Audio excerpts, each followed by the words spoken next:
রাজ্য সড়ককে আলোকিত করতে শিলিগুড়ি মহকুমা পরিষদের উদ্যোগে নকশালবাড়ির রাস্তার বিভিন্ন স্থানে বসানো হয়েছিল স্ট্রিট লাইট, কিন্তু রাজ্য সড়কের পাশে লাগানো এই লাইট জ্বলছে দিনরাত।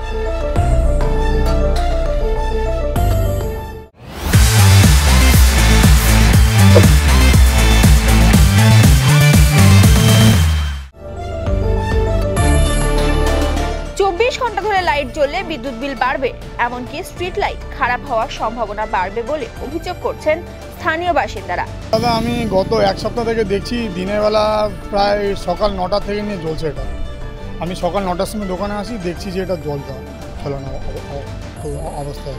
এটা তো বন্ধ হচ্ছে না, দুদিন থেকে দেখছি এটা বন্ধ হচ্ছে না। আমরা চাই যে এটা দেখেন, এটা বিদ্যুৎও অপচয় হচ্ছে, তো এটা চাই আমরা যে সন্ধ্যাবেলা সময় থেকে নিয়ে রাত্রিবেলা চলুক, দিনের বেলা যেন না জ্বলুক। দেখেন, দিনের বেলা জ্বলে এটা কোনো ইলেকট্রিসিটি ভুলের কারণে এটা নষ্ট হয়ে যেতে পারে, তাছাড়া এটা বেকার ইলেকট্রিসিটি নষ্ট হচ্ছে।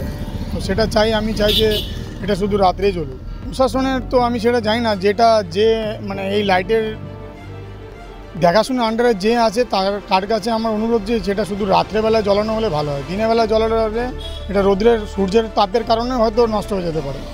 আমি চাই জিনিসটা, এত সুন্দর একটা জিনিস আয়োজন করছে নকশালবাড়িতে। আগে এই জায়গাটা পুরো অন্ধকার ছিল, এখন এই জায়গাটা আলোকিত হয়েছে লাইটের কারণে, লাইটের জন্য। তো আমি চাই যে শুধু রাত্রেই চলুক, দিনের বেলা এটা অপচয় হচ্ছে। আমার নাম বসু মজুমদার।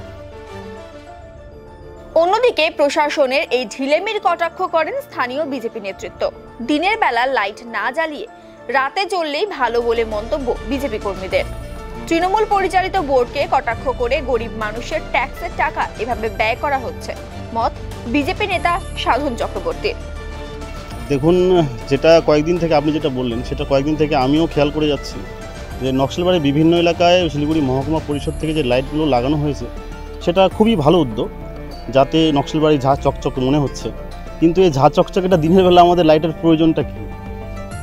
সম্পূর্ণভাবে এটা গাফিলতি বলতে পারেন, যে যারা এই দায়িত্বে আছেন তাদের গাফিলতি বলতে পারেন।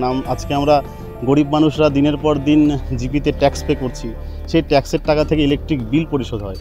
আর আজকে এই ইলেকট্রিক লাইটগুলো দিনের পর দিন আর কি দিনের বেলাও জ্বলে যাচ্ছে, তাতে তো একটা বিদ্যুতের অপচয় হচ্ছে। বিদ্যুতের অপচয় হওয়ার কারণে আমাদের তো গরিব মানুষের ট্যাক্সের টাকাগুলো নষ্ট হচ্ছেই। যে ট্যাক্সগুলো আমরা জিপিতে পেমেন্ট করছি, সেই ট্যাক্সের টাকাগুলো দিয়ে তো ইলেকট্রিক বিল পরিশোধ করা হয়। সম্পূর্ণই গাফিলতি, এটা শাসক দলের সম্পূর্ণই গাফিলতির কারণেই আজকে এইভাবে গরিব মানুষের ট্যাক্সের টাকা অপচয় করা হচ্ছে। অবশ্যই যদি আগামী দিনে এই সমস্ত কিছু এইভাবেই গরিব মানুষের ট্যাক্সের টাকা থেকে শুরু করে যে সমস্ত কিছু এনারাও যদি এভাবেই নষ্ট করতে থাকেন, তাহলে তো অবশ্যই আমরা আন্দোলনে নামতে বাধ্য হব।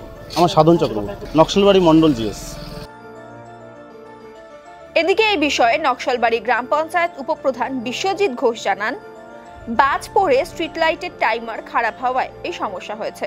দ্রুত এজেন্সিকে কাজ ঠিক করার নির্দেশ দেওয়া হয়েছে, দ্রুত এই সমস্যার সমাধান হবে।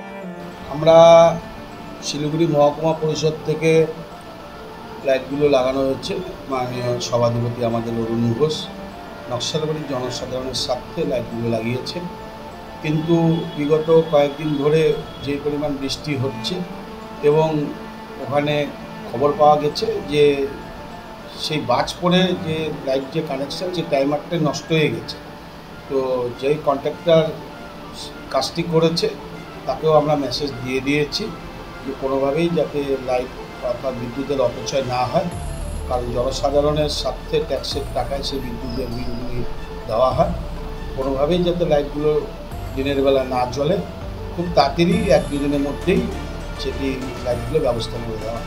না, আমরা অভিযোগ পেয়েছি, আমরা অভিযোগ পাইনি বললে ভুল হবে, আমরা পেয়েছি। এবার যে কন্ট্রাক্টর কাজ করেছে তাকে আমরা মেসেজটা দিয়ে দিয়েছি, কারণ দায়িত্বটা তার। সে কন্ট্রাক্টর তার শারীরিক অসুস্থতার জন্য ব্যাঙ্গালোরে চিকিৎসায় গেছে, ওনাকে মেসেজ দিয়ে দেওয়া হচ্ছে, উনি ব্যবস্থা নিচ্ছে। না, এটা অসুস্থ দেখেন, আমরা বিগত 2 বছর আমাদের বোর্ড হলো, সেই বিগত দিনের 2 বছরের বোর্ডে আমরা 10 লক্ষ টাকা গ্রাম পঞ্চায়েত থেকে আমরা বিদ্যুতের বকেয়া বিল দিয়েছি। কিন্তু আপনার আমাদের বোর্ডের আগে বোর্ড যারা ছিল তাদের ওখানেও প্রচুর বিদ্যুতের বকেয়া বিল ছিল, সেই টাকাটাও আমরা চেষ্টা করছি যাতে সেই টাকাটা পরিশোধ করে দেওয়া যায়।